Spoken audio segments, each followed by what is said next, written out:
Hello, welcome to my channel. Sa araw na to, magluto tayo ng paksiw na pata. Kaya tara, samahan niyo po ako at mag-intro muna tayo.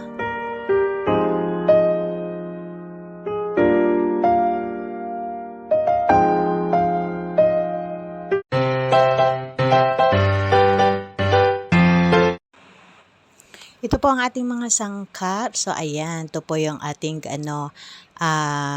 pata. At meron po din po tayo ditong bawang, sibuyas, at maglalagay din po ako ng luya at star anise and bay leaves. So, ito po ang ating mga sangkap. So, ayan, bay leaves pala, sorry. So, ayan po, maglalagay po ako dito ng soy sauce. Tapos, ilalagay ko po na isa-isahin itong pata. So, ayan imamarinate ko po muna ito saglit. Bali, iba-iba din po yung style ng aking pagluto sa paksiw na pata. So, ayan. Itong paksiw na pata, ito ay maglalagay po ako dito ng Sprite. Minsan kasi hindi rin po ako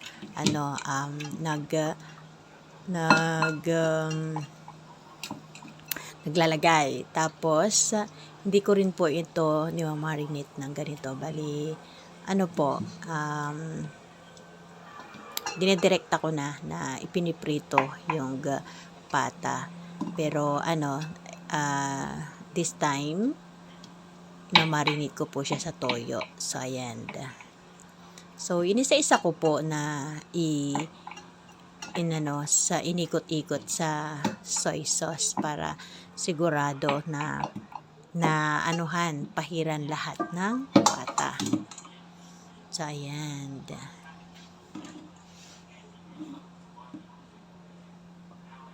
Yan yung pata natin. So, ayan, minarinate ko po muna yon. Tapos, siguro 2 oras ko po minarinate yon. So, ayan, naglagay na rin po ako ng mantika at painitin ko lang ito saglit.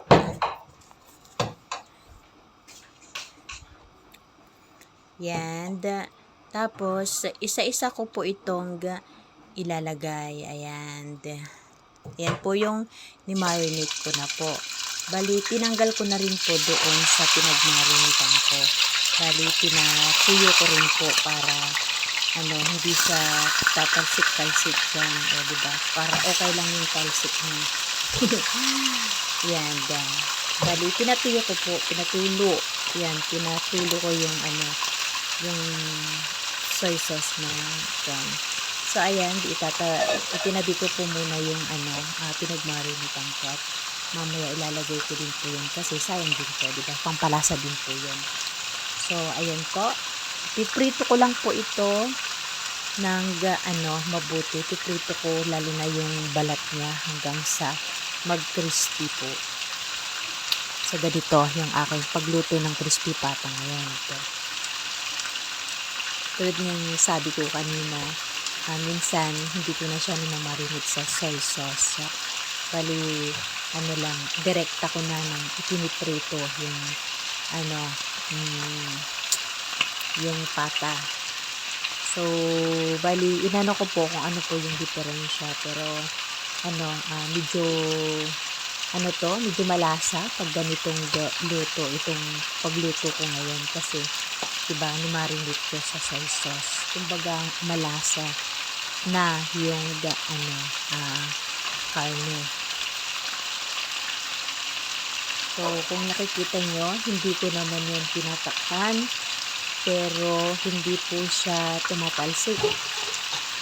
Pero kung hindi ko po yan ni-marinate, po yan, pumuputok na po yan.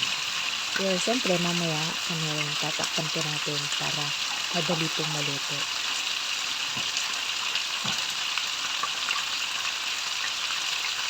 Mamaya, medyo puputok-putok na rin yan.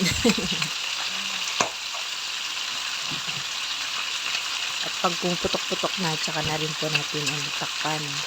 Kasi ingat tayo sa pagprito.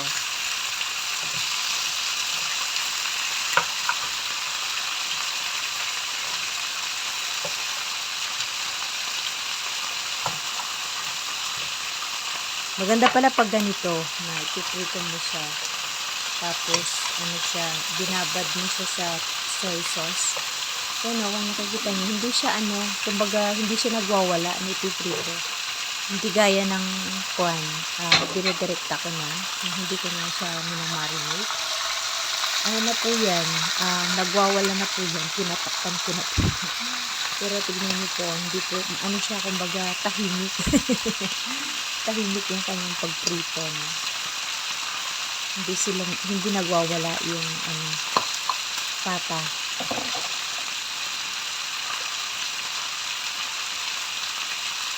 So pag hindi ko po ito ni-marinate sa soy sauce, pagkalagay ko lang, lalo na pag mainit, di ba? Pag magpiprito tayo ng patang ganito, puputok-putok na siya, nakakatakot na. So nagtatakot na tayo.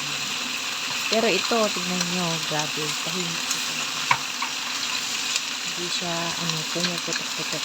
Kahit na yung balat ng, lulutuin dyan, hindi masyadong pumuputok siya. Tahimik talaga. So, tignan nyo kung nakikita nyo po, brown na yan. Pero, hindi rin po siya pumuputok. Okay, mas maganda pala yung ganito.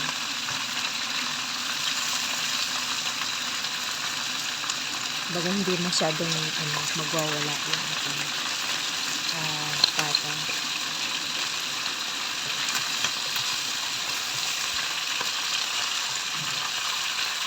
So ayan, piniprito ko po muna ito hanggang sa yung brown na brown. Yung pritong masyado kasi masarap yung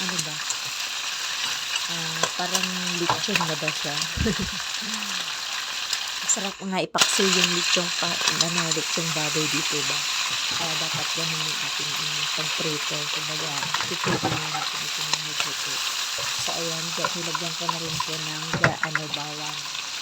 Kasi, na po, brown na po yung magkabilaan. At hindi ko na rin po pinatagay. Nilagyan ko na rin po yung sibuyas. So, ayan, maraming grikado para mas masarap.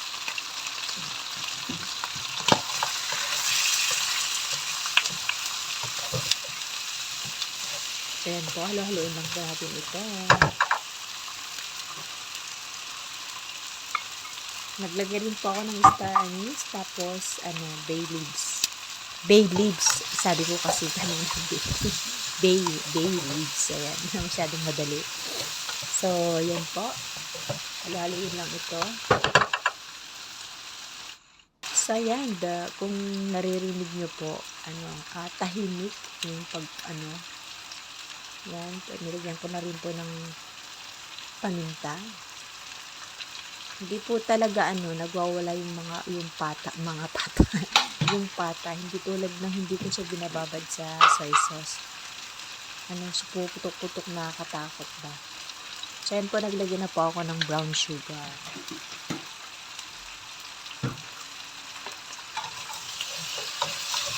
Halo-halo lang natin ito para kumatik yung lasa niya. So, kumatik yung lasa niya.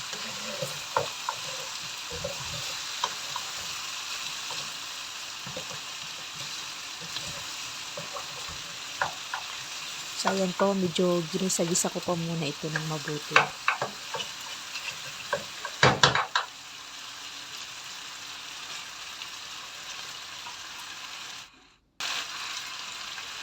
Ayan, nagdadagdag po tayo ng soy sauce.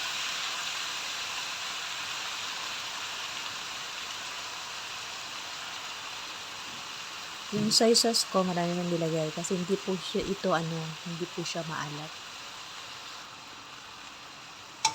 At yan, syempre pinakulo ko pa para sisiksik sa pata yung sauce. Masarap amuyin yung soy sauce tapos asukal. Nakakagutom na.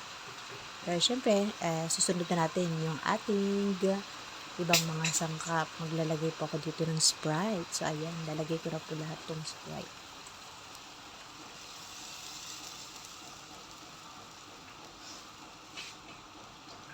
Naglagyan na po ako ng Sprite. Hindi ko na po ito, lalagyan ng, sabi ko hindi ko na lalagyan ng, ng suka.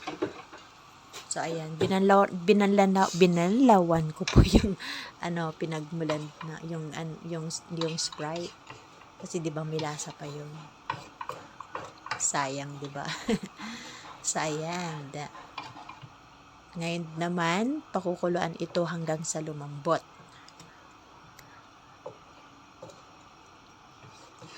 Pinalambot ko po ito ng, mabuti.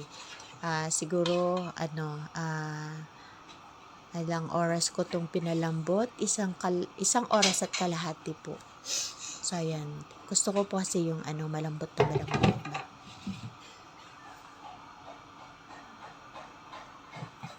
So, ayan po. Ganito lang po yung aking pagluto ng paksiw na pata ngayon. Kasi yung unang upload ko po na pagluto sa paksiw na pata, hindi po ganito. So, ibang klase. Yan, maglalagay din po tayo ng banana blossom. Ayan, yung puso ng saging. Yan. Ayan po. Medyo malambot na rin po kasi yung dito, pata. So, nilagay ko na rin po yung banana blossom at lulutuin pa natin yung banana blossom dito para lalong malambot yung pata. So, ayan, habang nilalagay ko yung banana blossom, grabe ang bango na. Nakakagutom na siya. Masarap sana kung mayroon yung yung naka-canned na black bean. Kaso wala. So, okay lang yan. So, ayan. Yan, lapit na siyang maluto. So, tatakpan ko pa po muna. Masarap kasi ito pag malambot na malambot. So, ayan po. Maraming salamat pong muli sa inyong walang sawang pagsuporta. So, ayan, medyo malambot na rin po ng konti, pero tatakpan ko pa po ito kasi masarap, tulad ng sabi ko kanina, masarap yung malambot na malambot. Pero mayroon bang iba kasi yung gusto nila yung may, yung pag kinakagat nila sa buto, mayroon pang naiiwan. Pero ako kasi gusto ko yung halos magkahiwalay na yung buto sa laman. So, ganon. Kaya yan po, maraming salamat pong muli sa inyong patuloy na panonood at sa inyong walang sawang pagsuporta.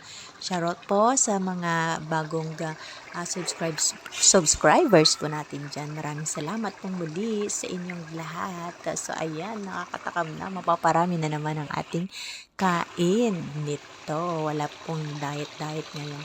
So, ayan po, don't forget to like, share, comment, and subscribe. So, don't forget to click the bell na rin po para updated po kayo sa lahat ng mga videos na ina-upload ko po. Thank you for watching again. Bye. God bless you po sa susunod ko pong videos.